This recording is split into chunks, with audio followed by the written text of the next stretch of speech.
Eagles fly high, reppin' the gang green. Podcast popping off every week, a new scene. All over the place, breaking down the scheme. From touchdowns to trash talk, living the dream. Welcome to the Philly Gang Green Podcast, where we talk everything Philadelphia Eagles, from the good, the bad, and the ugly. So if you're a Philadelphia Eagles fan, this is the podcast for you. If you're a Philadelphia Eagles hater, this is the podcast for you. If you fall somewhere in between and you're just a fan of football, welcome to the podcast. Remember to like and subscribe. I hope you're having a gangrene day. Hope you're having a gangrene day. Hope you're having a gangrene day. All right, let's get started. Eagles took care of business with the Ravens. We're 10-2. 10-2. We got the job done against the Ravens. I think there's a consensus. We finally played someone. Okay? Number one ranked run defense, Ravens. Yeah, we took care of business. Shout out to the defense. We'll get to that a little later on. That's part of the good. Again, we talk about the good, bad, and the ugly here. Shout out to the defense. Vic Fangio, he had the guys ready. Vic is doing such an awesome job developing the young talent on the defensive side of the ball. Who saw that coming? Remember just a year ago? Remember a year ago around this time, the Eagles unfortunately fell apart, but this is a different team. This is a different team. The haters going to say, oh, remember last year? This is a different team. This is a different team. We got a different... Saquon, we didn't even get to Barkley yet. Come on, man. Come on. MVP candidate. This 8-game winning streak marks the third consecutive season where the Eagles have won at least 10 games. We lead our division, and we trail behind the Detroit Lions in the conference. Now, their remaining schedule is more challenging than ours. So hopefully they help us out, lose a couple. But again, we're going to take care of business. We're going to focus on our stuff, on our games, and we're going to take care of business. And I believe we can win out.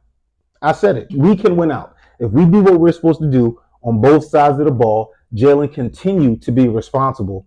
He's taking care of the ball, man. No turnovers. People want to debate, is he a game manager? Listen, he's doing his job. He wants to win. He's smiling on the sidelines. Now, after games, he's smiling.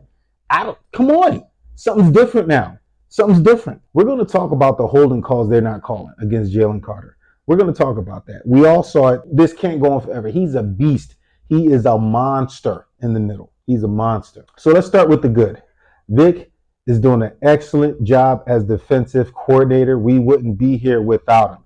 The way he's developing these young talents is amazing. We got Mitchell, cornerback. He came from Toledo. Cooper DeJean from Iowa.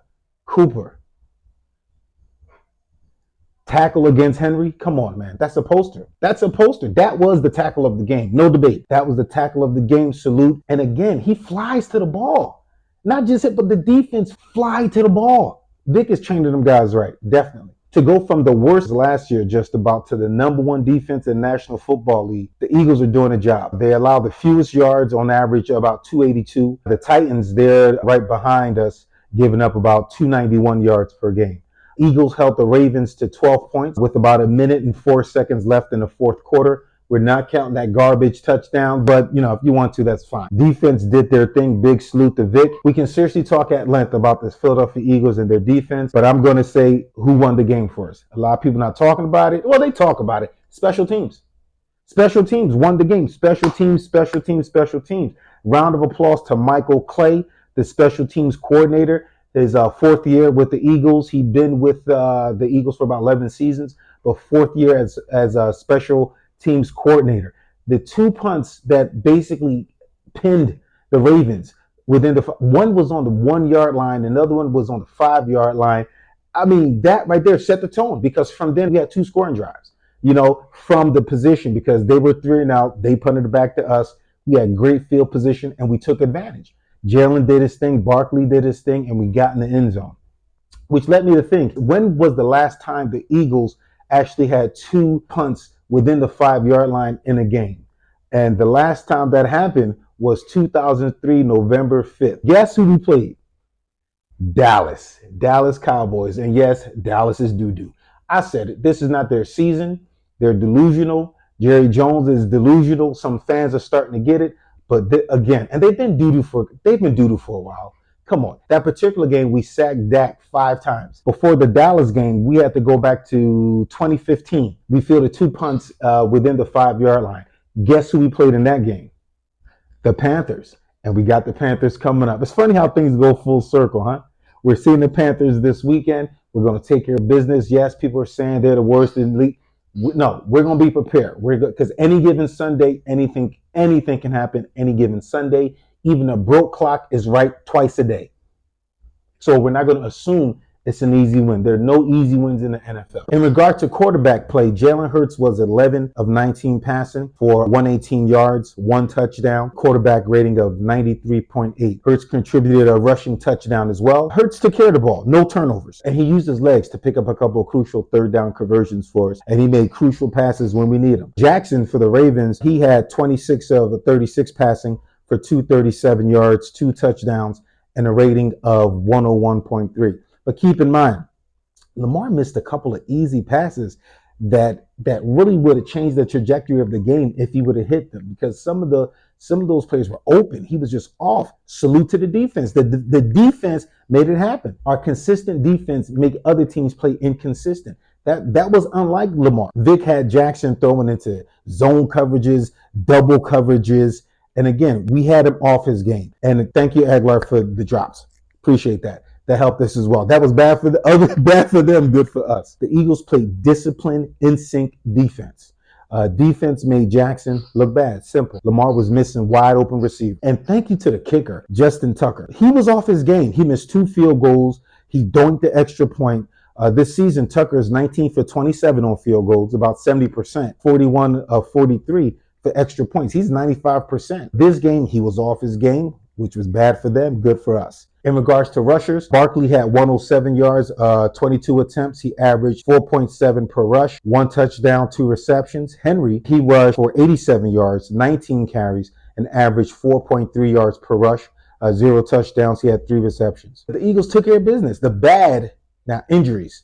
We hate to see injuries. We hate when injuries happen, but unfortunately, that's a part of the game. The Eagles, again, we were without Devontae Smith, that nagging hamstring injury. Reed Blankenship, he left the game because of a concussion. Covey left with a neck injury. So hopefully, those guys get better soon. Goddard, he exited the game with a knee issue. Thankfully, that knee issue isn't as bad as we originally thought, though. So he'll be out for a couple weeks. Could be worse. That's the bad stuff injury-wise. The ugly. Jalen Carter holding no calls. What are the refs doing? And I'm not going to complain about the refs, but are they watching the same game we're watching? It's football. I don't know if it's in the game plan, but, it's football. So, sometimes it might be a hold and it might prevent me from making the play. But, if the refs don't see it, then you just have to move on to the next play. Do you talk to the refs at all about it during the game?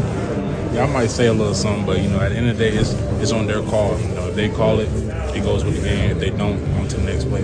Did you say anything after that one play in particular that Vic was talking about? Yeah, I was like, you didn't see that? That's all I said. But, The one when you got pulled to the ground? yeah, but that was it, though. And they had to go to the next play. I think they was moving fast after that. They had a big play that drive. They can't keep ignoring the holds forever because haters are going to say, what are you talking about? They still don't give us the respect we deserve. And every time we win, they have an excuse. Every time we win, they have an excuse. But it's all right. The highest graded players for the game, Jordan Mailata, he was rated a 93.2. Washington for the Ravens had a rating of 89.2. Jordan Davis, he had a rating of 86.4. Final 5 weeks, we can win out. I'm not scared to say it, but we have to take care of business.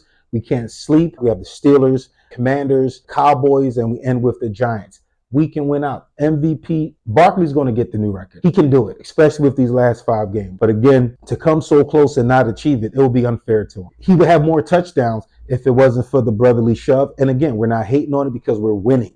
We're winning. The team camaraderie right now is so special. Everybody wants to win. No one's complaining. Everyone's focused. We know that we haven't accomplished anything yet. We're getting there, but we're not celebrating too soon. Until we hold that Super Bowl trophy up, we're not celebrating nothing. So with that being said, this is the Philly Gangrene Podcast. Thanks for joining. My name is TvchPoint. I'll see you in the next video. Until then, have a gangrene day.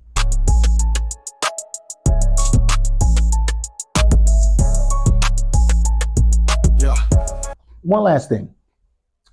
Saquon ripped off a 25-yard touchdown in the fourth quarter against the Baltimore Ravens. Score 24-19. Now, so this is the honest question. If the Ravens are the number one run defense and couldn't stop Barkley, who can? Who can stop Barkley? That's the question. Remember to like and subscribe. Until next time.